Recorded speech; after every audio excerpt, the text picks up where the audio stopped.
বন্ধুরা তোমরা সবাই কেমন আছো? আশা করি অনেক অনেক ভালো আছো। আমিও অনেক ভালো আছি। দেখো আমি দুপুরবেলার দিকে দোকানে এসেছিলাম, এসে আমি ঘরটা ঝাড়ু দিয়ে দিলাম।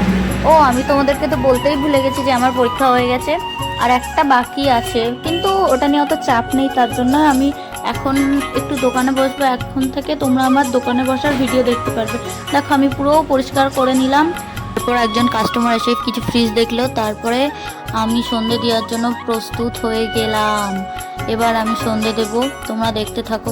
আমার সন্ধে দেওয়া কেমন লাগে তোমরা কমেন্ট করে অবশ্যই বলো। যদি ভালো লাগে তাহলে খুব ভালোবাসা দিও, আর খারাপ লাগলে আমাকে ক্ষমা করে দিও। আমি নতুন নতুন ভিডিও করছি তো আমার মনের মধ্যে খুব ভয় ভয় লাগছে, কারণ আমি যদি কিছু উল্টোপাল্টা বলে ফেলি আমার খুব ভয় লাগে। কোনো কিছু করার আগেই আমি অনেক ভেবেচিন্তে কাজ করি। আর পাশে যে সমস্ত সাউন্ড হচ্ছে একটু ইগনোর করে যেও, কারণ আমি দোকানে বসে ভয়েস দিচ্ছি তো তার জন্য। আমার ভিডিওটা দেখো, তোমরা সবাই ভালোবাসা দিও। ভালো হলে কমেন্ট করো, খারাপ হলে আমাকে ক্ষমা করে দিও।